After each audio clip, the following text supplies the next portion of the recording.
สบายดีมื้อนี้มาบอกวิธีก่อก้นข้องแบบหลายซองคัดบีใส่ตอก4คู่2คู่แรกเอามาแบบนี้เนาะเอามาเรียงกันแบบนี้คู่ที่3ก็เอามาสานและคู่ที่4ก็เอามาสานเข้ามาแบบนี้สานลักษณะลายคัดเนาะเห็นแบบนี้จัดแปลงเข้าให้มันที่พอดีเนาะบัดนี้เส้นต่อไปนี่เป็นเส้นสานนะ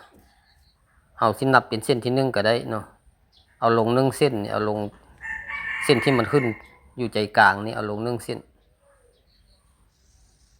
นะแต่ละด้านเฮ็ดในนั้นหมดด้านต่อไป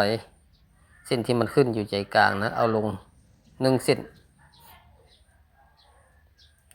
เอาลง1เส้น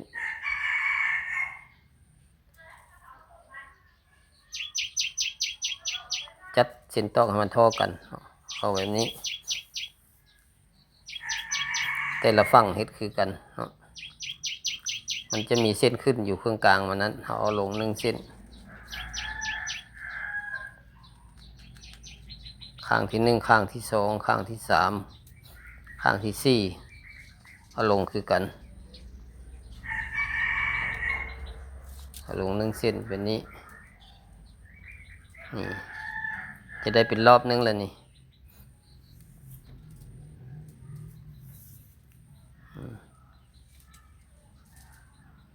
บัดนี้เราเอาลง3เส้นบัดนี้เครื่องกลางนั้นเป็นรอบที่2ต่อไป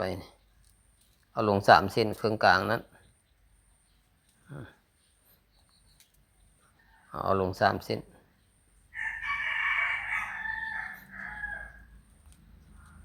ฝั่งเบื้องนี้ก็คือกัน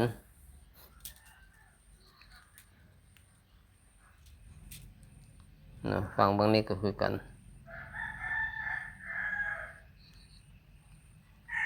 2ข้างมันเฮ็ดเป็นลาย2เนาะหลังจากเอาลง3เส้นแล้วมัน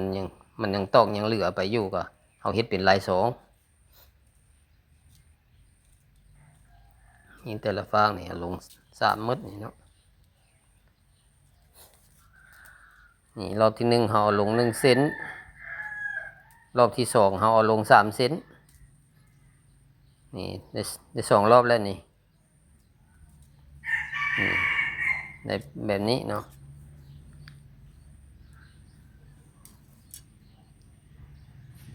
อันนี้สานต่อไปบัดนี้เอาลง1แล้วเอาลง3แล้วบัดนี้เราสิเอาขึ้น1บัดนี้เครื่องกลางนี่เอาขึ้น1เส้นนี่ขึ้น1เส้นเนาะ2ข้างเราเฮ็ดเป็นลาย2ยก2ข้าม2แต่เครื่องกลางนี่เราเอาขึ้น1เส้นนี่เป็นรอบที่3นี่เนาะเอาขึ้น1เส้น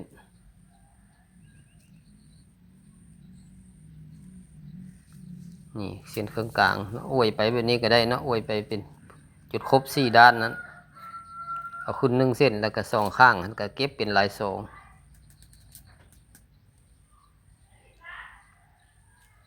นี่เส้นกลางเลยเอาขึ้น1เส้น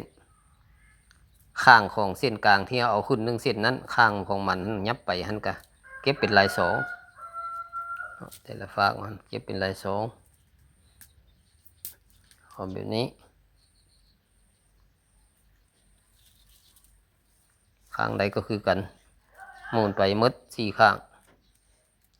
เราที่เก็บทางเข้าข้างเข้าใจกลางก็ได้เราที่เก็บใจกลางออกนอกก็ได้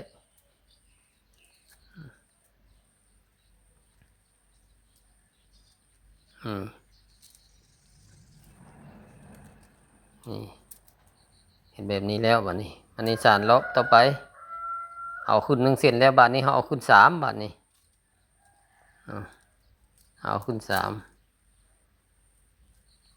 เอาขึ้น3เส้นเครื่องกลางนั้น2ฝาข้างนั้นก็เก็บเป็นลาย2ข้ามยอเป็นลาย2เนาะ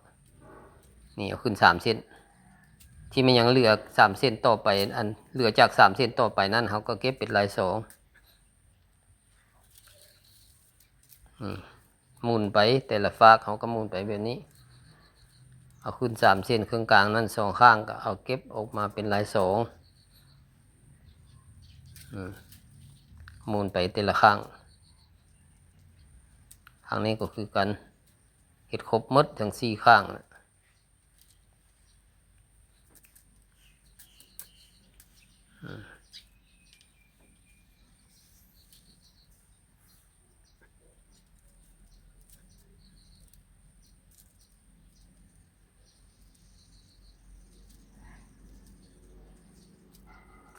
จัดเขาจะได้แบบนี้เนาะ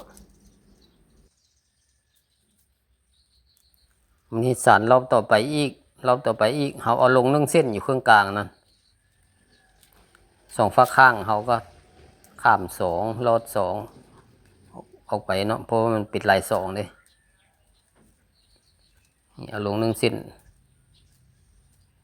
ฝากจุดใจกลางมันก็เป็นข้าม2ลอด2ออกไปหมุนมาด้านนี้ก็คือกันเอาลง1 เส้นบนเส้น B มันเครื่องกลางเนาะลง1 เส้นจากนั้นเขาก็เฮ็ดเป็นลาย2หมุนไปแบบนี้เบื้องนี้ก็คือกัน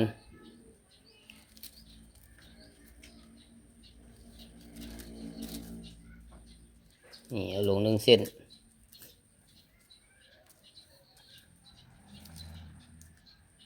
จัดบ่จะเข้าเนาะเจ็บมือเลยมันโตมันก็แข็งหน่อยนึงหมุนมาข้างนี้เอาที่เก็บทั้งข้อเข้าไปก็ได้เก็บเป็นลาย2เข้าไปมันก็เป็นลายของมันเองเนาะเป็นลาย2เข้าไปแต่ฮอดเครื่องกลางเขาก็ได้ลง1 เส้นเฉพาะรอบลง1 เส้นได้เนาะรอบลง3 เส้นมันก็ลง3 เส้นมันมีรอบขึ้นรอบลงเนาะอย่างจากลง1 เส้นแล้วมันนี่รอบต่อไปนี่เขาก็สิได้ลง3นะได้เครื่องกลางเนาะลง3 เส้นหลังจากลง3 เส้นอยู่เครื่องกลางแล้ว2 ข้อข้างเขาก็เก็บเป็นลาย2ออกไปทั้ง2 ข้างเลยมันต้องได้ใส่ไม้โตะเข้าไปแบบนี้เอามือเขาจัดเข้ามันบ่ไหวมันเจ็บมือ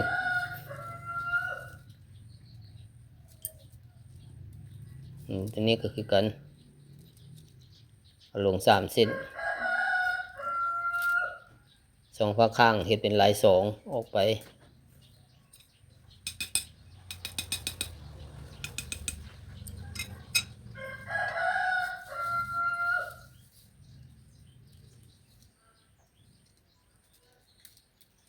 นี่ตัวนี้ก็คือกัน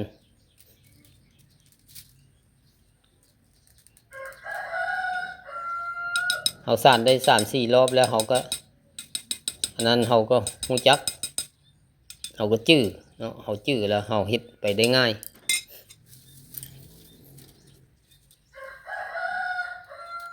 นี่มารอบนี้ก็คือกันเอาลง3 เส้นเครื่องกลางนั้นมันจะหันได้สุดรอบมันเนาะแต่ละด้านก็เอาลง3 เส้นหมดเครื่องกลางนั้นเฉพาะรอบนี้นะ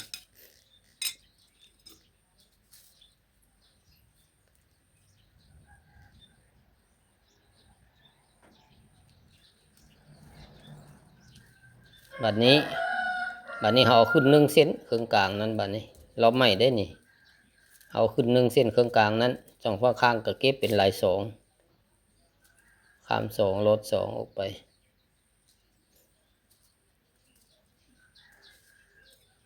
นี่ก็ตอกเขานะเพื่อความเข้าใจเนาะหลังจากเราก็4 คู่ครั้งแรกนั้น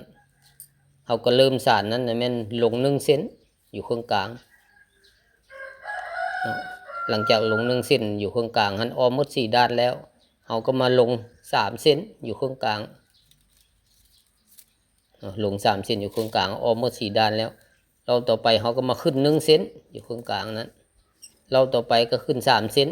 แบบนั้นเนาะให้เข้าใจว่าอยู่จุดใจกลางมันนะใจกลางของด้านนะมันจะมีลง1 เส้นลง3 เส้นแล้วก็ขึ้น1 เส้นขึ้น3 เส้นลง1 เส้นลง3 เส้น ขึ้น1 เส้นขึ้น3 เส้นหมายความว่าพัดเปลี่ยนกันไปแบบนั้นตลอดเนาะจื้อตัวนี้แล้วก็ได้คือกันฉะนั้นเฮาเฮ็ดไปจัก2-3 รอบแล้วเฮาก็เข้าใจแล้วมันก็เฮ็ดง่ายเฮาก็สานแบบนี้ไปเลยๆเนาะจนถึกตามความต้องการความพอใจของเฮา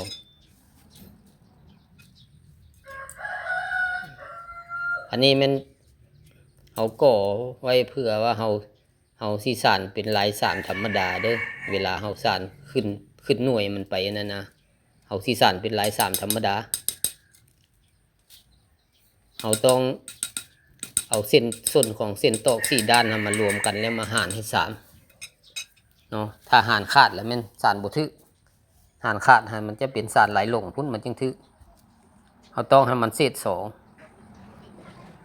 ส่วนตอก4ข้างมารวมกันแล้วต้อง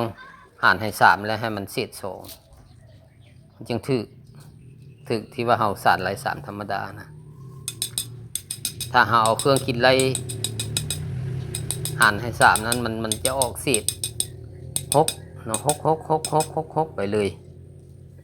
มันจะบ่ออกเศษ2เนาะมันจะออกเศษ6ไปเลยเฮาหารด้วยมือนี่มันออกเศษ2เฮาจึงค่อยฮู้ท่านจึงว่าสานลาย3ธรรมดานี่ลาย3แต่พ่อแต่แม่เฮาพาสานต้องให้มันเศษ2บ่ให้หารขาดให้3ต้องให้มันเศษ2เนาะนี่ตัวนี้ค่อยเอาข้างนึง18เนาะข้างนึงเลย19เอา18มดบ่ถึกเนาะเอา19มดก็บ่ถึกข้างนึง18ข้างนึง19เลยถึกหรือว่าข้าง17เม็ดก็ถึกข้างละ20มดก็ถึกมันสำคัญน้ำบ่อนเฮาหารขาดให้3เฮาเบิ่งตัวนั้นเนาะเฮาเฮ็ดหารบ่ขาดต้องให้มันเศษ2จังถึกถ้าหารขาดนี่ต้องได้สานไหลลงมันจึงถึกอันนี้บ่แม่นไหลลงเฮาสิสานไหลธรรมดาไหล3ธรรมดาต้องให้มันเศษ2อันนี้หลังจากเฮาก่อแล้วเฮาก็ใส่ไม้คัดก้นนี่เอาไม้สีซะก่อนเนาะเอาเล็กเอาอย่างสีให้มันเป็นหูซะก่อนเนาะให้มันเป็นหูเข้าไปพอที่เฮาเสียบไม้คัดก้นให้มันเสียบง่ายถ้าเฮาบ่เจาะก่อนนี่มันก็เสียบยากอันนี้เป็นข้องขนาดกลางบ่น้อยบ่ใหญ่ขนาดกลางเฉพาะคลิปนี้มันจะให้เห็นแต่วิธีการก่อก้นข้องนี่ก่อก้นข้องแบบลาย2คัดบีตอนเฮายังบ่ทันได้ใส่ไม้คัดก้นหั่นเฮาแคปหน้าจอไว้เบิ่งลายมันกระสานเป็นเลยเนาะลายมันจะเป็นลาย2คัดบีเนาะอันนี้มันมีก่อหลายแนวเนาะก่อลายคัดก็ได้ก่อลาย2ธรรมดาก็ได้ลาย2คัดบีก็ได้ก่อลาย3ก็ได้เนาะเฉพาะสานคล้องนะก็กลหลายวิธีหลายแบบใครต้องการแบบใดใครถนัดแบบใดก็ก่อแบบนั้นเนาะอันนี้แบบลาย2คัดบีเนาะถือว่าการก่อกลคล้องนี่สำเร็จแล้วพี่น้องขอบใจเด้อที่ชมคลิป